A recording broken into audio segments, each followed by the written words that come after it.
más que un sermón, quise traer para ustedes como un estudio, para que usted vaya con su Biblia y con sus propios ojos vaya verificando cada texto que se le presenta, para poder comprender, ¿verdad? Y para poder asimilar. Hemos estado hablando una pregunta que la gente muchas veces la ha mal planteado, ¿verdad? ¿Dónde está Dios? Dice la gente cuando los cristianos sufren. Y dijimos la semana pasada que la pregunta está mal planteada porque Dios está siempre en el mismo lugar. Dios está donde ha estado siempre, en su trono de gloria y en nuestros corazones a través del Espíritu Santo. Así que la pregunta no debería ser ¿dónde está Dios?, sino ¿qué está haciendo Dios? Cuando los cristianos muchas veces sufren. Y la semana pasada estuvimos viendo y analizando y llegando a la conclusión de que la salvación del pecado es el mayor gozo y la mayor alegría que puede tener un cristiano, pese a todas las dificultades que va a tener que enfrentar en esta vida. Qué miserable es la vida para aquel que está lleno de problemas y no conoce a Cristo. Qué miserable, qué difícil se hace. Imagínense si para nosotros como cristianos que poseemos y tenemos a Cristo se nos hace difícil la vida, con todos sus problemas, sus obstáculos, sus dificultades, las enfermedades y todo lo que nos atañe. ¿Cuánto más difícil será para ellos? Así que la salvación es algo que a nosotros debe vigorizarnos y debe alentarnos a poder caminar en este mundo a pesar de los problemas. Dijimos también que Cristo no nos negará si permanecemos fieles a confesar nuestra fe. Y ahí estuvimos hablando, ¿verdad?, un poco de lo que vivía la iglesia de Roma, que era una iglesia particular a la cual Pablo le está escribiendo estas palabras, que era una iglesia que estaba bajo persecución constante y bajo amenaza constante, donde decir Jesús es el Señor significaba pena de muerte para cada uno de los cristianos. Hablamos que mientras anhelamos la venida de Cristo y de su reino, Dios nos da esperanza de que algún día seremos libres del dolor. Esa es la esperanza que a nosotros nos sostiene y nos mantiene, hermano. Mientras estemos en esta vida van a haber aflicciones. Y el apóstol Pablo fue claro cuando él dijo que aquel que quiera vivir una vida piadosa va a padecer persecución. Así que el que quiera portarse lindo y portarse bien, no le va a ser fácil. No le va a ser fácil. Va a tener obstáculos, va a tener dificultades, va a tener muchos problemas, pero el Señor nos fortalece. Dijimos también que las tribulaciones nos ayudan para fortalecer nuestra paciencia y nuestra conducta. Y ahí corregimos un poquito ese error que a veces cometemos y le decimos, Señor, dame paciencia. Cuando uno está diciendo al Señor que le dé paciencia, lo que está pidiéndole es tribulación, obstáculos. ¿Por qué? Porque el resultado de ello es lo que produce la paciencia. Y no existe nada que nos pueda separar del amor de Dios. Eso lo terminaba diciendo Pablo ahí en Romanos. Y él lo analizaba y decía, ni hambre, ni pestilencia, ni peligro, espada, ni muerte, ni ángeles, ni principados, ni potestades. Él gratificaba y decía, hermano, lo manifestaba de esa manera, que no hay nada ni nadie que nos pueda separar del amor de Dios. Un verdadero cristiano no va a haber nada que lo pueda mover de ese amor. Un amor incondicional que recibió, un amor eterno que recibió de parte del Señor. ¿Cómo podríamos nosotros fallarle? ¿Cómo podríamos traicionar ese amor? ¿Cómo podríamos dejar ese amor si ese es un amor que fue recibido aún cuando nosotros estábamos muertos en delitos y pecados? En el punto anterior nosotros estudiamos el contexto histórico de la epístola de Pablo a los romanos. La iglesia de Roma estaba padeciendo, la iglesia de Roma estaba siendo perseguida. Y se lo expliqué la semana pasada, a través de diferentes emperadores, a través de diferentes gobernantes, la iglesia era perseguida a gran escala y a escala pequeña. Era perseguida en las aldeas, era perseguida en los villorros y era perseguida también en la capital del Imperio Romano. Y por allí estuvimos viendo la realidad de uno de los emperadores que quiso transformar Roma y no tuvo una mejor idea que quemar Roma y echarle la culpa a los cristianos. Y se desató una de las más grandes y terribles persecuciones contra la iglesia cristiana en Roma. Es esa la situación y es el contexto en el que Pablo le está escribiendo su carta a la iglesia de Roma. Ahora nosotros tenemos que mirar el panorama completo para que nuestras dificultades diarias sean enfrentadas con sabiduría. Observaremos el cuadro completo de lo que Dios está haciendo con nosotros mientras pasamos por situaciones difíciles. Levánteme la mano todo el que no lo está pasando bien. Todo el que tiene diferentes problemas. Problemas económicos, problemas de salud, problemas familiares, diferentes tipos de problemas. Hay situaciones difíciles que vamos a pasar, tal como Pablo lo presenta a su audiencia romana, y cómo se aplica a los cristianos en todas las épocas y en todos los lugares. No se olvide, mi hermano, que la palabra del Señor es una palabra contextualizada. ¿Qué significa eso? Que lo que le sirvió a la iglesia en Roma en los años en que Pablo escribió, también nos sirve a nosotros, la Iglesia Bíblica Maná, hoy día, el año 2024. La palabra no queda obsoleta, la palabra no es un registro obsoleto, ella tiene vida en sí misma y ella bendice a la iglesia igual como bendijo a los romanos. Vayamos a su Biblia a Romanos 8, 29 y 30. Porque a los que antes conoció, también los predestinó a ser hechos conforme a la imagen de su Hijo, para que Él sea el primogénito entre muchos hermanos. Y este texto lo desmenuzamos el domingo pasado. A los que predestinó, también los llamó. Y a los que llamó, los justificó. Y a los que justificó, también los glorificó.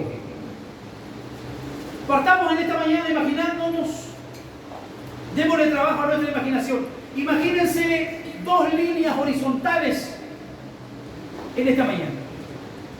Dos líneas horizontales muy similares a un signo igual como se usa en matemáticas. Dos líneas horizontales, una arriba de la otra, pero ambas van paralelas en una sola dirección. O sea, son horizontales y van en una sola dirección. La línea de abajo somos nosotros. La línea de abajo somos nosotros. Cada uno de nosotros va por la línea de abajo y por la línea de arriba va Dios. Tenga eso en mente mientras yo desarrollo la enseñanza en esta mañana. Dos líneas paralelas horizontales. En la de abajo estamos nosotros y en la de arriba está Dios. La línea de abajo somos cada uno de nosotros con nuestra realidad. Todos y cada uno tiene diferente realidad. Todos y cada uno de nosotros se enfrenta con diferentes tentaciones. Todos nos enfrentamos con diferentes problemas. Todos nos enfrentamos con temores. Nos enfrentamos con muchas situaciones en la vida que no es lo mismo que sufre mi hermano. Las tentaciones de él no son las mismas tentaciones. Porque uno dice, oye, el hermano, ¿cómo lo puede cambiar? ¿Cómo no deja ese vicio? ¿Cómo no deja esto, lo otro? Bueno, para él no es fácil. Así como para usted no es fácil vencer sus propias tentaciones, para él tampoco es fácil. Vivimos en un mundo, hermano, contaminado por el pecado y por el mal. ¿Cuántos viven en un mundo así? Sufrimos toda clase de situaciones. ¿Cuántos saben que los cristianos igual enfermamos? Amén. Sufrimos enfermedades. A veces vamos a ser afectados por guerras, por violencia. La muerte también está presente para nosotros. A veces vamos a pasar hambre. A veces va a haber pobreza. A veces va a haber inseguridad. A veces va a haber racismo. A veces va a haber desempleo. A veces va a haber soledad. Va a haber persecución. Pero de una u otra forma el dolor se asoma para todos nosotros en la puerta diariamente. Si yo le dijera a usted, hermano, nosotros vamos a vivir un evangelio donde todo lo va a ir bien, yo le estaría mintiendo. Porque van a haber etapas de su vida donde usted va a ser derrotado por el pecado. Van a haber etapas de su vida donde usted va a fracasar en sus proyectos. No le sería aliciente para usted decirle, le va a ir todo bien, hermano. El dolor siempre se asoma a la puerta en este mundo en que vivimos y en el cual padecemos aflicción. Pero ahora veamos la otra línea imaginaria de arriba. Aquí es cuando el apóstol Pablo introduce Romanos 8, 28 al 30, y es como si dijera a los cristianos en Roma, miren más ampliamente las cosas que les esperan. La realidad de lo que Dios está haciendo en nosotros desde antes de que el mundo existiera. O sea, Pablo, a través de estas dos líneas, nos está situando y él mismo se sitúa en la línea inferior. Pero cuando Pablo está redactando y está escribiendo Romanos 8 del 28 al 30, Él no está mirando la línea de abajo, sino que Él se está centrando en la línea de arriba. Por eso que yo siempre digo y admiro a Pablo, porque Pablo fue un teólogo fuera de época. Pablo habló y escribió cosas que nosotros hoy día la entendemos porque tenemos estudios, porque tenemos teología, pero la gente de su tiempo no lo comprendía. La gente de su tiempo no entendía cuando él hablaba y cuando él daba esta clase magistral, hermano, de lo que es la columna vertebral, el ordo saluti, como se conoce, el orden de la salvación.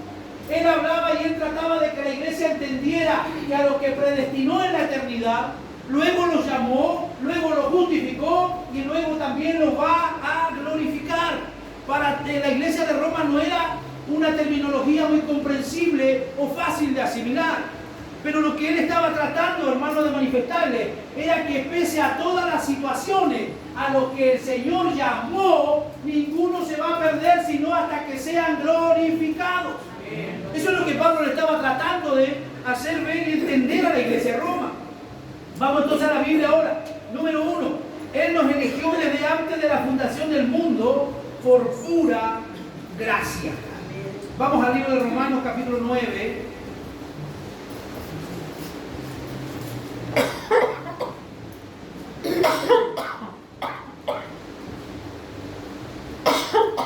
Verdad, vivo en Cristo, no miento, y mi conciencia me da testimonio en el Espíritu Santo, que tengo gran tristeza y continuo dolor en mi corazón, porque deseara yo mismo ser anatema, separado de Cristo por amor a mis hermanos, los que son mis parientes según la carne, que son israelitas, de los cuales son la adopción, la gloria, el pacto, la promulgación de la ley y el culto y las promesas, de quienes son los patriarcas y de los cuales según la carne vino Cristo, el cual es Dios sobre todas las cosas, benditos por los siglos.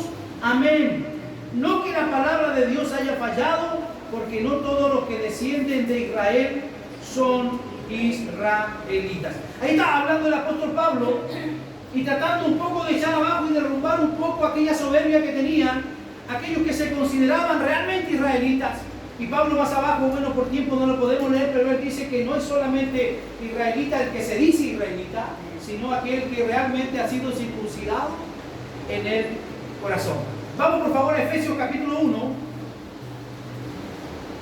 Efesios capítulo 1, verso 4. Verso 3. Bendito sea el Dios y Padre de nuestro Señor Jesucristo, que nos bendijo con algunas bendiciones espirituales, con toda bendición espiritual en los lugares celestiales. ¿En qué? En Cristo. Yo fuera de Cristo no puedo obtener ninguna bendición. Según nos escogió en Él. ¿En quién nos escogió? En Cristo. Según nos escogió en Él antes de la fundación del mundo. ¿Para qué? Para que fuésemos santos y sin manchas delante de Él. En amor, habiéndonos predestinado para ser adoptados hijos suyos por medio de Jesucristo, según el puro afecto de su voluntad. ¿Para qué? Para la alabanza de la gloria de su gracia, con el cual nos hizo aceptos en el amado, en quien tenemos redención por su sangre y el perdón de pecados según la riqueza de su gracia, que hizo sobreabundar para con nosotros en toda sabiduría e inteligencia, dándonos a conocer el misterio de su voluntad, según su beneplácito, el cual se había propuesto en sí mismo. ¿Qué era lo que el Padre se había propuesto desde la eternidad? Versículo 10. Reunir todas las cosas en Cristo, en la dispensación del cumplimiento de los tiempos, así las que están en los cielos como las que están en la tierra. Pero el verso 4 es claro. Según Él nos escoge desde antes de la fundación del mundo. Ahora vamos a ver Colosenses.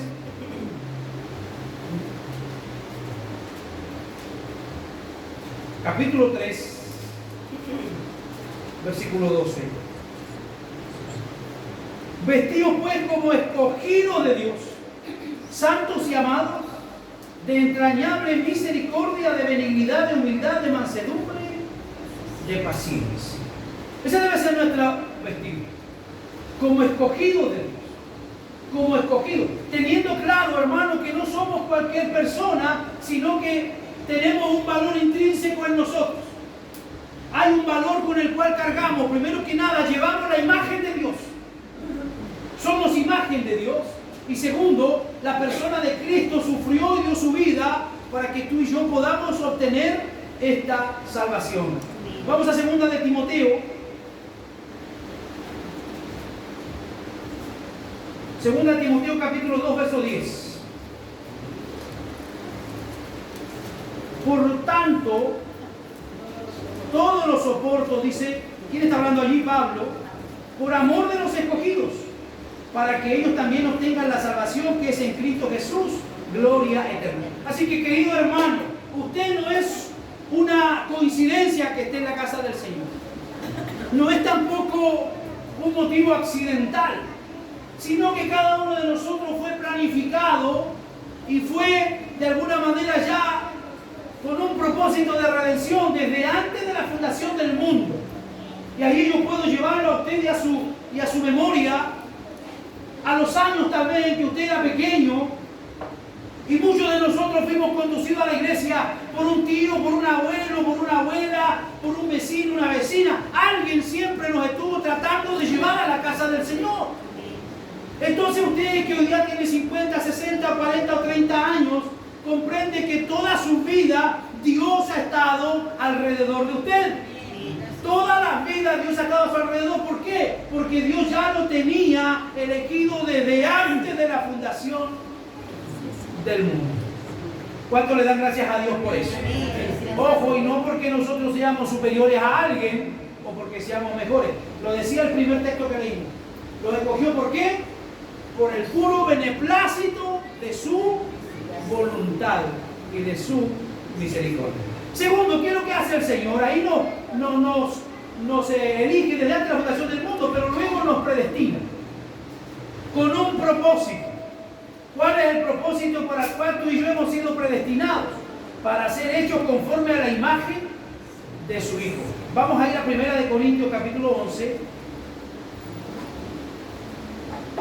Y usted dice, bueno, ¿esto qué tiene que ver con el sufrimiento? Mire, mucho de lo que enfrentamos es necesario para que Cristo sea engendrado en nosotros. Es necesario para que cada día podamos parecernos más a la persona de Cristo. 1 Corintios capítulo 1, verso 11, ¿qué dice? Porque he sido informado acerca de vosotros, hermanos míos, por los de Cloe, que hay entre vosotros contiendas. Perdón, 1 Corintios 11 le dije, ¿verdad? Vamos a ver, ¿qué dice? 11.1. Sed imitadores de mí, así como yo de Cristo. Se nos explicaba la semana pasada este texto a qué se refería. Imitar a Pablo en el sentido en que Pablo era una persona que tenía una vida de devoción para Dios. Una vida que él la ordenaba de tal forma que lo único que pudiera hacer sea glorificar a Dios todo lo que él de alguna manera realizaba. ¿Qué es lo que nos dice Gálatas 2.20? Vamos, que suene su Biblia, quiero escuchar su Biblia. Con Cristo, ¿qué dice Pablo?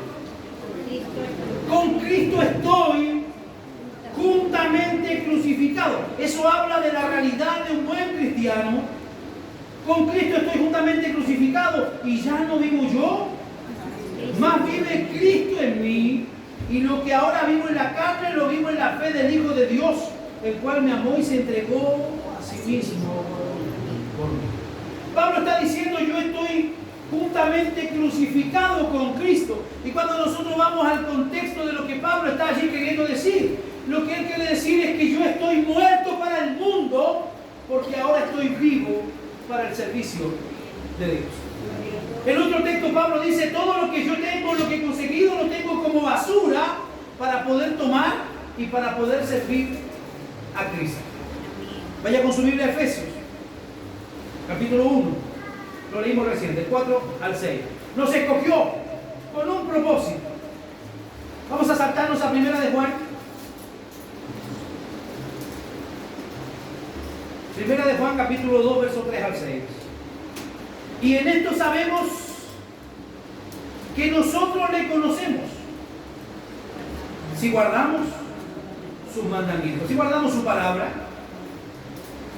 El que dice yo le conozco y no guarda sus mandamientos, el tal es mentiroso y la verdad no está en Él. Pero el que guarda su palabra, en este verdaderamente el amor de Dios se ha perfeccionado. Por esto sabemos que estamos en Él. Porque el que dice que permanece en Él, debe andar como Él anduvo. ¿Cuál es el propósito que Dios tiene para nosotros como cristianos? Que cada uno de nosotros pueda andar como su Hijo anduvo. ¿Y cómo fue que anduvo Jesús sobre la tierra? Jesús anduvo haciendo bienes.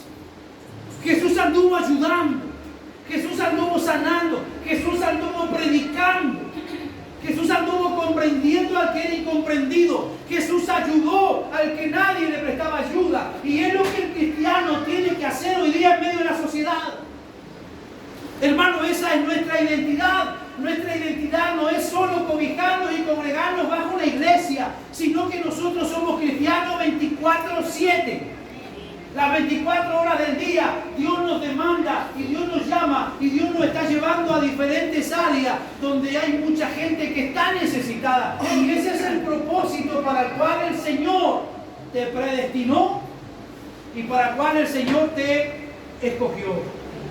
Entre la elección y el llamamiento se cumple la obra de redención en la persona de Cristo cuando Él vino a este mundo.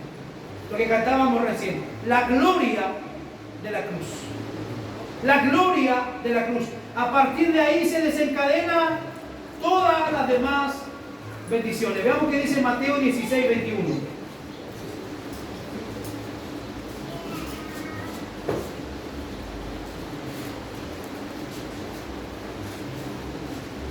Desde entonces comenzó Jesús a declarar a sus discípulos que le era necesario ir a Jerusalén y padecer mucho de los ancianos, de los principales sacerdotes y de los escribas, y ser muerto y resucitar al tercer día.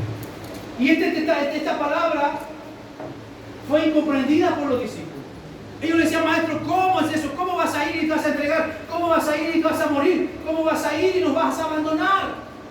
Ellos no estaban entendiendo que la obra tenía que ser consumada en la cruz del Calvario. ¿Por qué? Porque lo dice Juan 3:16. ¿Qué dice San Juan 3:16? Porque de tal manera amó Dios al mundo. ¿De qué manera? De una manera especial. De una manera especial, hermano. No de la manera como a ti te ama la gente cuando tú le puedes ayudar. No de la manera como a ti te aman cuando tú estás solventando, cuando tú estás ayudando, cuando tú estás soportando, animando a alguien. Entonces la gente te va a amar y te va a valorar. Pero Dios al ser humano lo ama de una manera especial. Aquel que llama, aquel que fue creado, aquel que fue apartado, hermano, por voluntad del Señor, recibe de parte de Dios un amor muy especial. Dios ama al mundo de tal manera que ha dado a su Hijo unigénito para que todo aquel que le cree no se pierda, mas tenga. ¿Cuál es el propósito entonces del Evangelio? ¿Cuál es el propósito del llamado? Que cada uno de nosotros pueda creer y así tener vida eterna. Vamos a 1 Corintios, capítulo 15.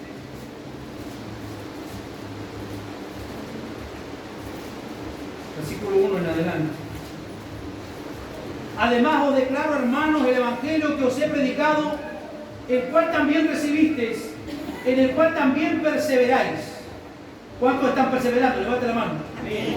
Por el cual asimismo, si retenéis la palabra que os he predicado, sois salvos, si no creísteis en vano. Porque primeramente os he enseñado lo que asimismo recibí, que Cristo murió por nuestros pecados conforme a las Escrituras, y que fue sepultado y que resucitó al tercer día conforme a las Escrituras, y que apareció a Cefas y después a los 12. Después apareció a más de 500 hermanos a la vez, de los cuales muchos viven aún y otros ya duermen.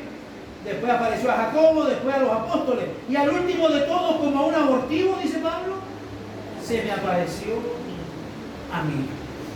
Muchos de nosotros, al igual que el apóstol Pablo, hemos recibido y hemos sido llamados por la gracia del Señor, y no siendo merecedores, ojo, porque no hay mérito humano en la salvación, es un regalo que el Señor ha decidido darnos a cada uno de nosotros.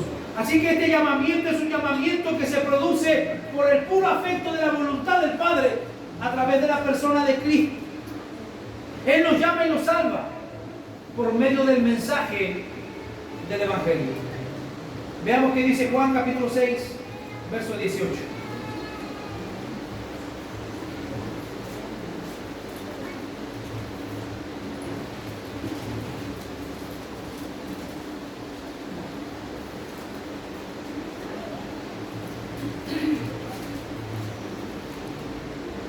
Ahí hay un episodio cuando Jesús anda sobre el mar. Al anochecer descendieron sus discípulos al mar y entrando en la barca iban cruzando el mar hacia Capernaum. Estaba ya oscuro y Jesús no había venido a ellos. Y se levantaba el mar con un gran viento que soplaba. Y cuando habían remado como 25 o 30 estadios, vieron a Jesús que andaba sobre el mar y se acercaba a la barca y tuvieron miedo. Mas él les dijo: yo sois, no temáis. Ellos entonces con gusto le recibieron en la barca, la cual llegó enseguida a la tierra donde ellos iban. Vamos a ir y veamos qué es lo que dice Hechos, capítulo 18.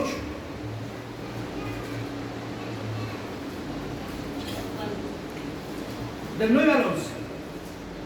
Entonces el Señor dijo a Pablo en visión de noche: no temas, sino habla y no calles. Porque yo estoy contigo y ninguno pondrá sobre ti la mano para hacerte mal, porque yo tengo mucho pueblo en esta ciudad.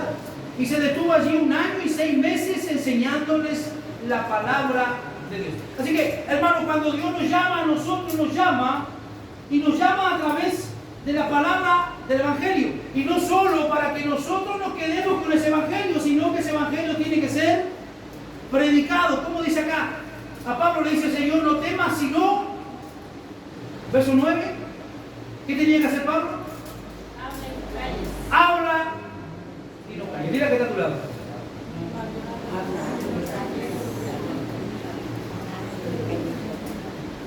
No, pero no se lo diga como pidiéndole un favor. Dígaselo como dándole una orden de parte de Dios. El Señor le dice a Pablo en visión: no temas. A lo mejor Pablo estaba amedrentado, a lo mejor Pablo estaba pasando situaciones difíciles como usted, pero el Señor allí le habla y le dice: no temas. Y vimos la semana pasada que el temor es algo que paraliza y esclaviza y no deja que la gente avance y no deja que la gente reciba la bendición que Dios tiene para ellos, porque el temor de alguna manera nos frena. Así que el Señor le dice a Pablo: no temas. Y yo le digo a ustedes, iglesia, esta mañana: no tema. ¿Qué más dice?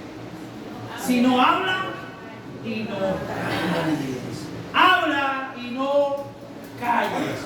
Diga conmigo: habla y no calles. ¿Conoce usted gente buena para hablar? Sí. Siempre tenemos gente que es buena para hablar. Yo tengo una hija que es muy buena para hablar. Y mi nieto también me salió bueno para hablar. Así que cuando estoy con los dos, imagínense. Yo no soy muy bueno para hablar. Pero no se trata de andar hablando cualquier tontería. Porque hay gente que habla, pero pura basura. Sino que Dios le está diciendo aquí a Pablo que hable y no calle, pero está hablando de el Evangelio. No calle de hablar del Evangelio donde quiera que tú vayas. Donde quiera que tú vayas hay gente que necesita, hermano. Donde quiera que vayamos hay gente con depresión. Donde quiera que vayamos hay gente con angustia. Donde quiera que vayamos hay gente decepcionada. Hay gente que fue engañada, que está siendo traicionada. Hay gente que está sufriendo. Así que Pablo, el Señor, está diciendo: habla y no calle, porque yo estoy contigo. Wow, y si esa palabra para nosotros debe darnos confianza. Él está con cada uno de nosotros. No, lo veo muy convencido. Él está con cada uno de nosotros. Vamos a ver lo que dice Romanos capítulo 1, verso 6.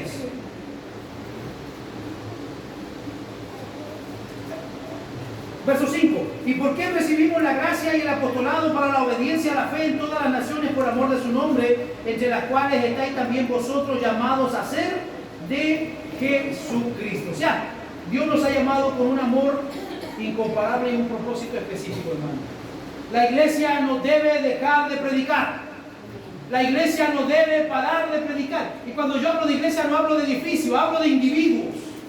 Hablo de hombres y mujeres que forman parte de la iglesia. ¿Por qué?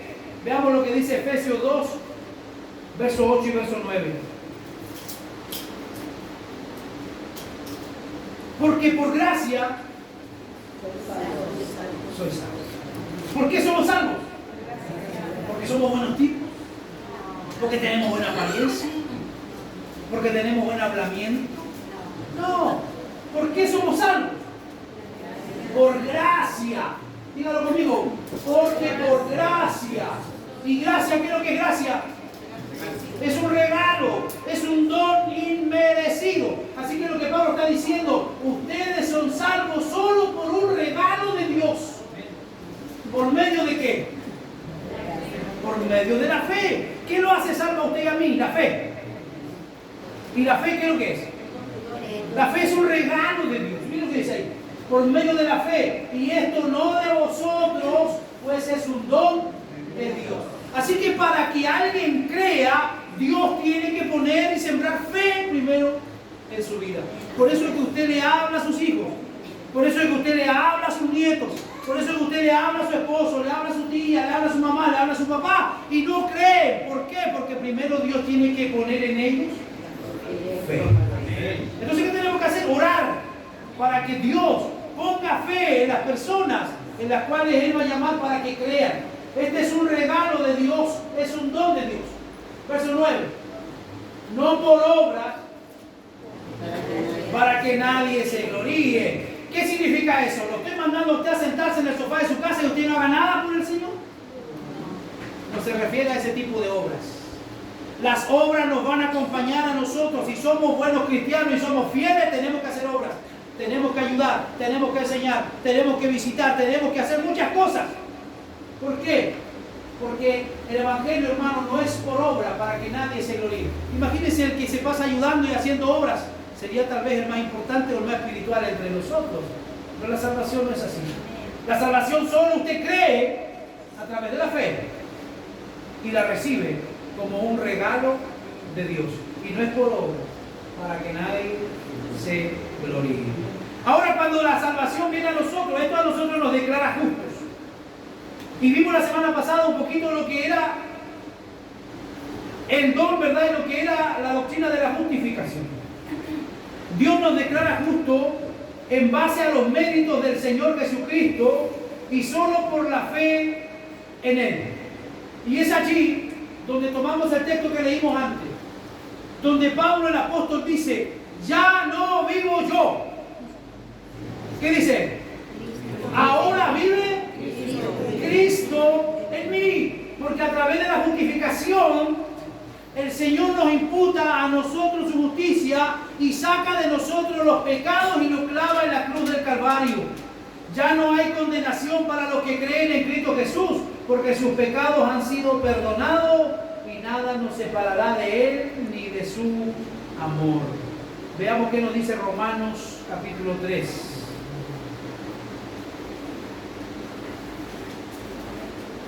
Romanos capítulo 3, versículo 21.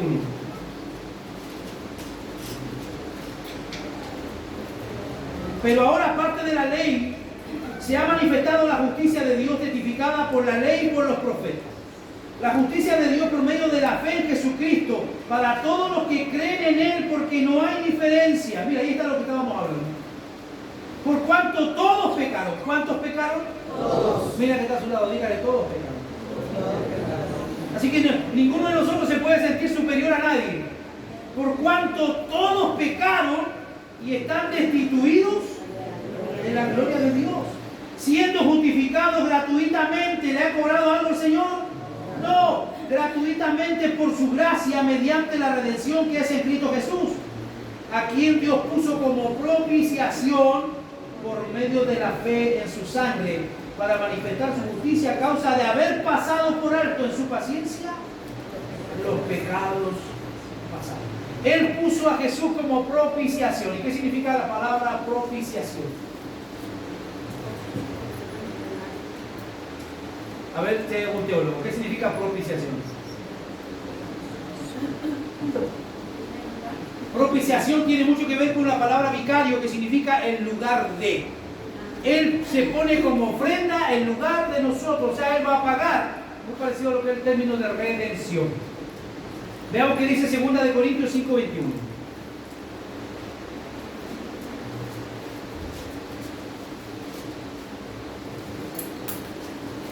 Segunda de Corintios 5:21.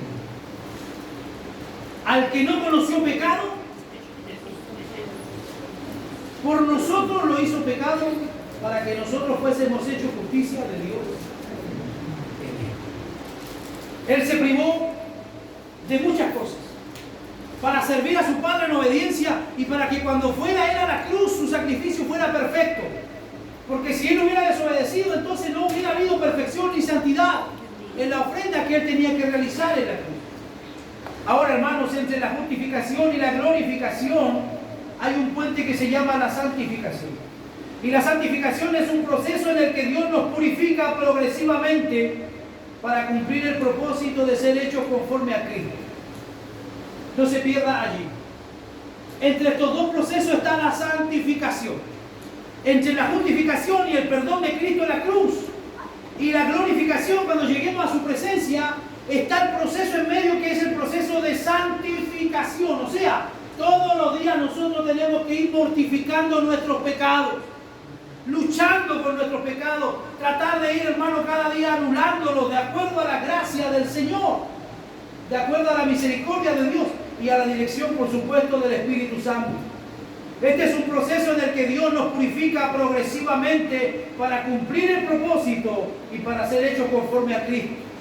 Él nos aparta del pecado, lo cual también nosotros lo pudimos ver en los textos que leímos arriba. Luego Él nos promete que un día ha de glorificarnos, es decir, en la resurrección de los creyentes se les arropará de nuevos cuerpos que son glorificados. Vamos a ir a lo que dice Primera de Tesalonicenses.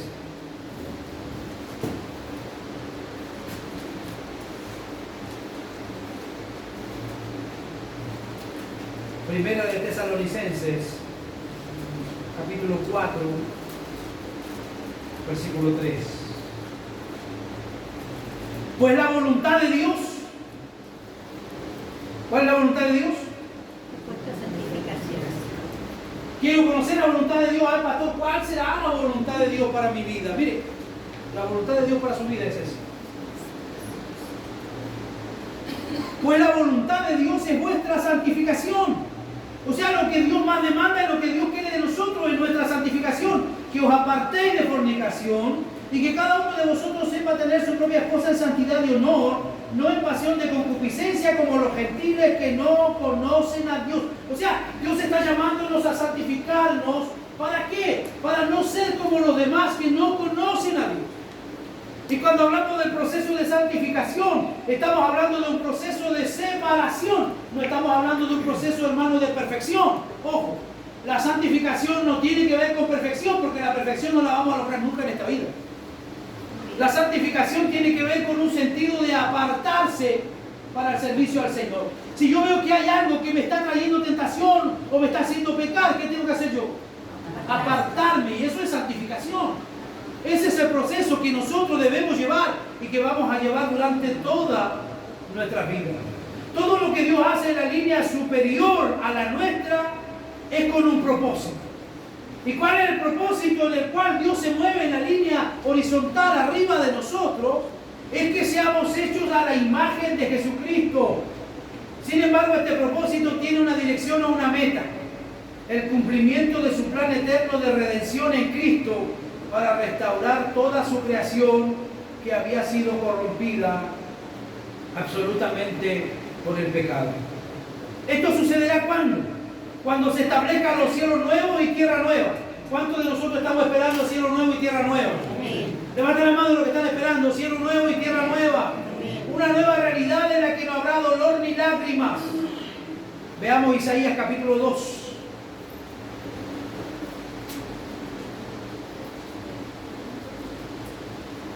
¿Qué es lo que nos dice el profeta Isaías? ¿Cuántos años antes de Cristo escribió Isaías?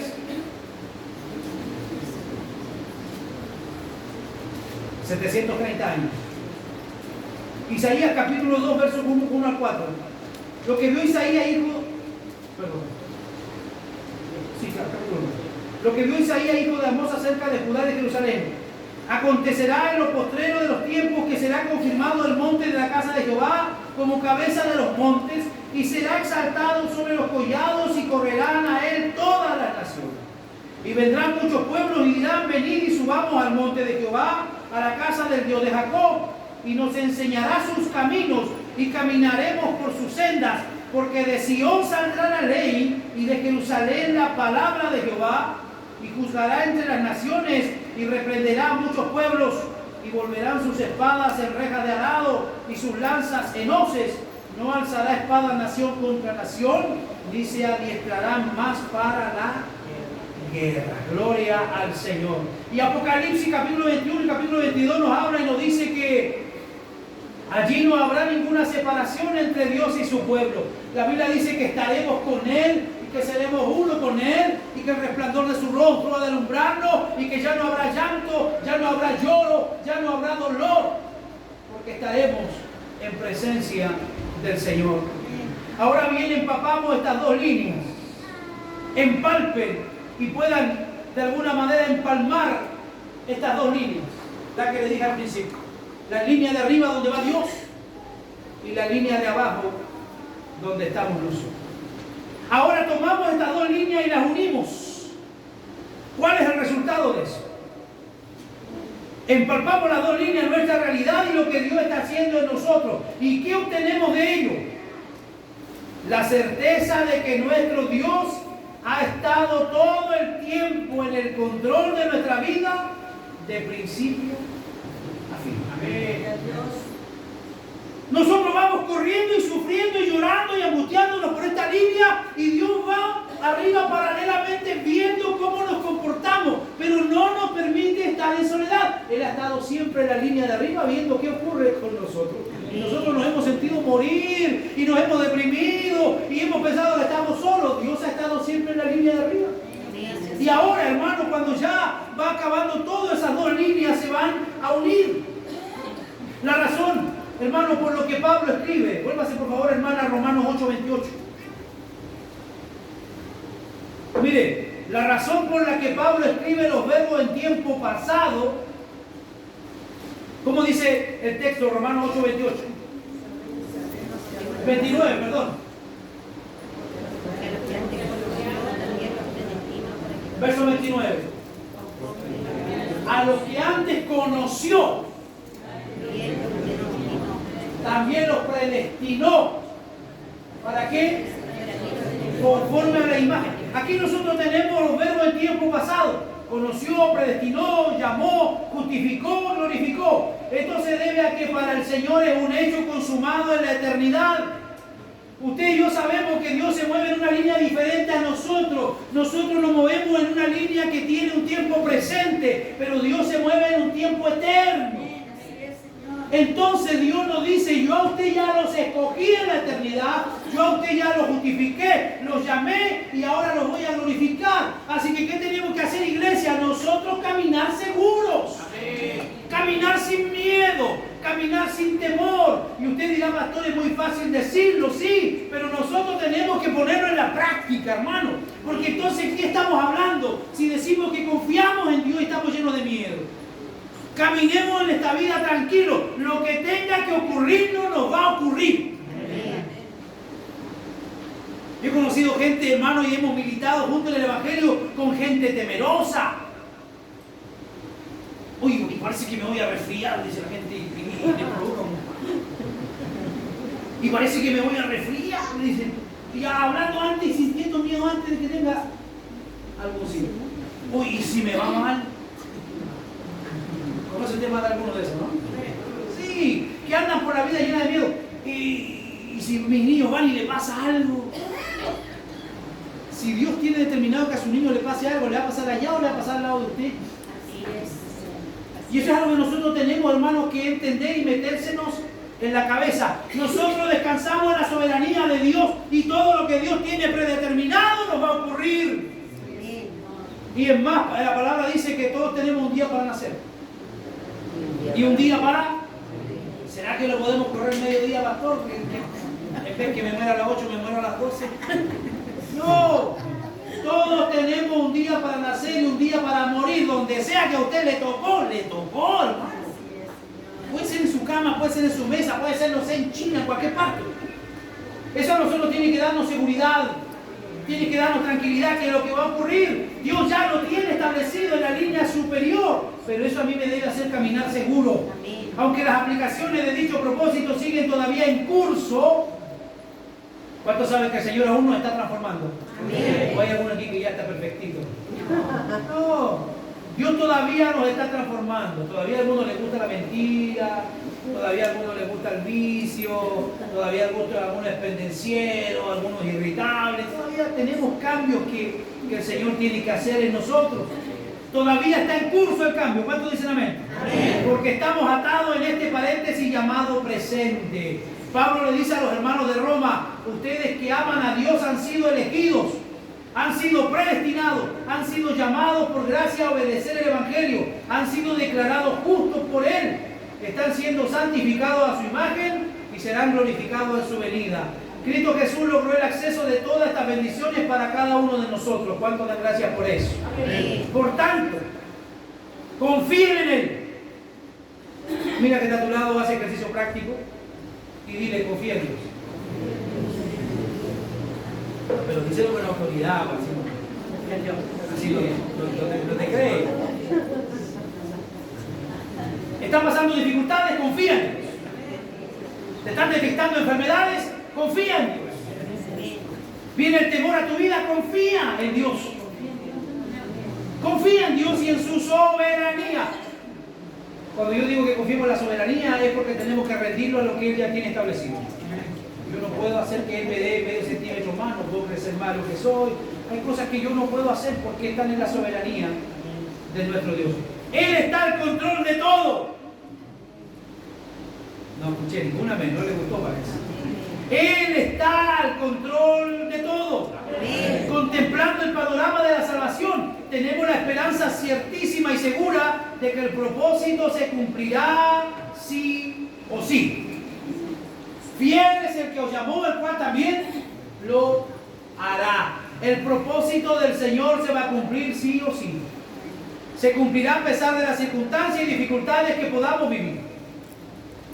Es un gran consuelo saber que el Señor sigue obrando en nosotros, porque esa es nuestra realidad como cristianos. Es nuestro gran Dios que tiene la primera y la última palabra. Dígalo conmigo: Él tiene la primera y la última palabra. Filipenses 1:6, y con eso terminamos por hoy. Vaya, por favor. Estando persuadido de esto. Otras traducciones dice estando convencido. Estando convencido o persuadido de esto, que el que comenzó en vosotros la buena obra, ¿quién la comenzó? Dios. ¿O la iglesia quién la comenzó? Dios. Dios.